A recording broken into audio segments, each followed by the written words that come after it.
ఈరోజు కేంద్ర ప్రభుత్వం ప్రతిష్టాత్మకంగా ప్రవేశపెట్టిన జీఎస్టీ సామాన్య మానవులకు చాలా అనుకూలంగా ఉన్న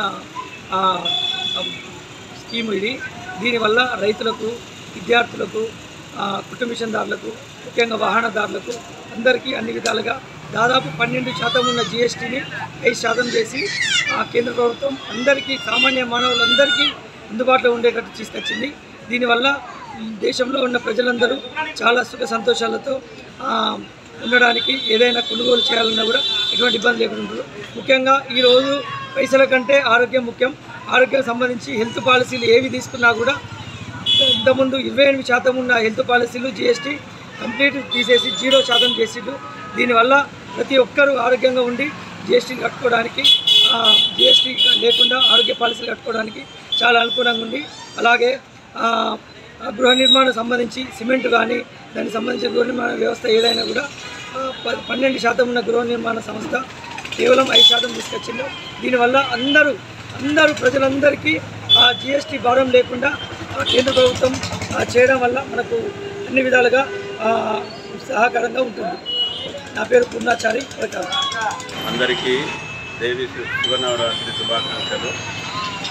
ఈ రోజు నుండి కేంద్ర ప్రభుత్వము జీఎస్టీ రేట్లను భారీగా తగ్గించడం జరిగినది. మెయిన్గా బిఎల్ఓ నుండి మిడిల్ క్లాస్ వారికి చాలా ఆనందకరమైన దినము ఇది. ముఖ్యంగా లగ్జరీ వాళ్లకు ఎక్కువ రేట్స్ పెరిగినాయి. అది ఎస్యూవీ కార్లకు కానీ, ఇంకా సిగరెట్లకు కానీ, వీటికి రేట్లు పెరగడం జరిగింది.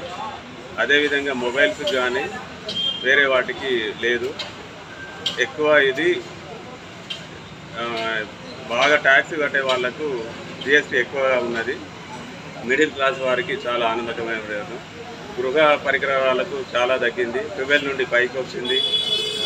అందరికీ మంచి శుభకరమైన దినం. ధన్యవాదాలు. నా పేరు పల్నాడు సతీష్, పరకాల. జీఎస్టీ కేంద్ర ప్రభుత్వం జీఎస్టీపై తీసుకున్న నిర్ణయం చాలా ఆనందకరంగా ఉంది. ఇంతకుముందుకు 18% వేయడం వల్ల పేద మరియు మధ్యతరగతి కుటుంబాలు, ప్రజలు కూడా చాలా ఇబ్బందులు పడేది. ఇప్పుడు ఆ ఇబ్బందులు లేకుండా చాలా తక్కువతోటి ఎలక్ట్రిక్ వస్తువులు కావచ్చు, మిగతా జిమ్ సంబంధించినవి కావచ్చు, కిరాణా సరుకులు కావచ్చు, రైతులకు సంబంధించినవి కావచ్చు, ఇట్లా మిగతాన్ని. ఇంకోటి ఇలా మనం హర్షించవలసిన విషయం ఏంటంటే, హెల్త్ పాలసీలు తీసుకోవాలంటే ఇంతకుముందుకి మధ్యతరగతి ప్రజలు కొంచెం ఆలోచించేది. ఇప్పుడు ఆలోచన లేకుండా 0% చేయడం వల్ల, ఆ తక్కువ స్లాబ్లు, తక్కువ అమౌంట్కి వాళ్ళు హెల్త్ పాలసీలు రావడం వల్ల అది కూడా మంచి నిర్ణయం కేంద్ర ప్రభుత్వం. అదేవిధంగా మధ్యతరగతి కుటుంబం వాళ్ళు ఒక 4 వీలర్, ఒక కార్ తీసుకోవాలనుకున్నా, ఏం తీసుకోవాలనుకున్నా కూడా ఈ జీఎస్టీ వల్ల కొంచెం ఇబ్బందులు ఏర్పడేది. ఇప్పుడు ఆ ఇబ్బందులు లేకుండా కొంత దాదాపుగా చిన్న కార్ల మీద ₹1,00,000, ₹2 లక్షల దాకా కూడా తగ్గుదల చేయడం వల్ల అది కూడా మంచి ప్రయత్నం. అంటే కేంద్ర ప్రభుత్వమే చేసింది ఫస్ట్ జీఎస్టీలు, కానీ చేసినప్పటికీ ఇప్పుడు స్లాబులు తగ్గడం వల్ల కూడా ప్రజలందరికీ అయితే కొంచెం హర్షించదగ్గ విషయం ఇది. ఆల్మోస్ట్ అన్ని 300 చిల్లర ఉత్పత్తుల పైన జీఎస్టీ తగ్గించడం అనేది చాలా ఆనందదాయకం. దీని ప్రజలు వాస్తవానికి హర్షిస్తూ ఉన్నారు. దీని గురించి జీఎస్టీ తగ్గింపు ఈరోజు 22 నుంచి అమలు చేయడం అనేది ఆహ్వానించదగ్గ పరిణామం. ముఖ్యంగా మిడిల్ క్లాస్ ఉద్యోగుల్లో, మిడిల్ క్లాస్ తరగతుల్లో చాలా రిలీఫ్ అన్నమాట నిజమే. 18 నుంచి 5% తగ్గించడం, 370 రకాల మీద తగ్గించడం అనేది చాలా ఊరట. ఇదొక మంచి పరిణామం. ప్రభుత్వం ఆలస్యంగానైనా గమనించి అమలు చేస్తున్నందుకు అభినందనలు. అసలు విషయం ఏంటంటే, 2017లో అమలు చేసిన తర్వాత దాదాపు 8 ఏళ్ల నుంచి కూడా ఎక్కువ వేసినట్టే కదా దీని అర్థం. అంటే ఇంతవరకు మధ్యతరగతి వాళ్ళు భరించినట్టే కదా. దీని పరిష్కారం ఏంటి? ఇది ఒక మధ్యతరగతి మధ్యతరగతిగా నాకు ఒక అనుమానం ఉంది. ఇప్పటివరకు భరించాం కదా. ఇప్పుడు గవర్నమెంట్ ఏమంటున్నారు, తర్వాత మిగతా సంస్థలు కూడా ఏమంటున్నారు, చాలా రిలీఫ్ అంటున్నారు. ఓకే, ఇదొక భాగం. మరి ఇంతవరకు మేము భరించాం కదా, ఇదొక ప్రశ్న వస్తుంది. అయినప్పటికీ కూడా లేటుగానైనా సరే, వాళ్ళ రాజకీయ కారణాలు ఏమైనప్పటికీ కూడా జీఎస్టీ తగ్గించడం అనేది చాలా మంచి పరిణామం. మధ్యతరగతి వర్గంగా మేము ఆహ్వానిస్తున్నాం. కేంద్ర ప్రభుత్వం నార్త్ సౌత్ అనే యొక్క వివక్షత చూపిస్తుందేమో అనిపిస్తుంది. ఎందుకంటే జీఎస్టీని సౌత్ ఇండియాలో రెస్టారెంట్ల మీద, మనం నిత్యం వాడేటువంటి ఫుడ్ మీద 5% జీఎస్టీ వేయటం, అదే నార్త్లో 0% జీఎస్టీ వేయడం అనేది ఇది ఖచ్చితంగా వివక్షతనే. అంటే ఇంకేమనుమానం వస్తుందంటే నార్త్లో ఇప్పుడు తొందరలో ఎన్నికలు ఉన్నటువంటి రాష్ట్రాల్లో దాన్ని దృష్టిలో పెట్టుకొని ఏమన్నా 0% చేశారా అన్నటువంటి అనుమానం అలాంటి మధ్యతరగతి వాళ్ళకి డౌట్ వస్తుంది. ఇప్పటికైనా ఇక్కడ ఇటువంటి వివక్షత లేకుండా ఉండాలంటే మేము కోరేది అంటే దక్షిణ భారతదేశంలో ఉన్నటువంటి అన్ని తినుబండారాల మీద కూడా 0% రావాలని ఆ విధంగా ప్రకటిస్తారని ఆశిస్తున్నాం. జిఎస్టీ మీద ప్రభుత్వం తీసుకున్న చర్య ఇది గత 8 సంవత్సరాల నుంచి ప్రజలను పీడిస్తూ చేసినటువంటిది.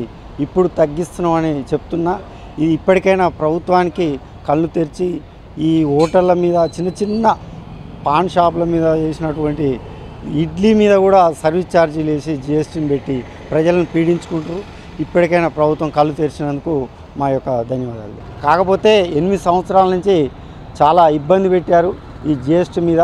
ఇప్పటికైనా జిఎస్టీ తగ్గిస్తున్నామంటే మరి తగ్గిస్తున్నారా, ఏం చేస్తున్నారో, వాళ్ళని ట్యాక్సీలో వేస్తారా ఏందనేది కూడా మాకు కరెక్ట్గా బోర్డులు పెట్టాలి ప్రతి దగ్గర. దాని మీద ప్రభుత్వం చర్యలు తీసుకోవాలి.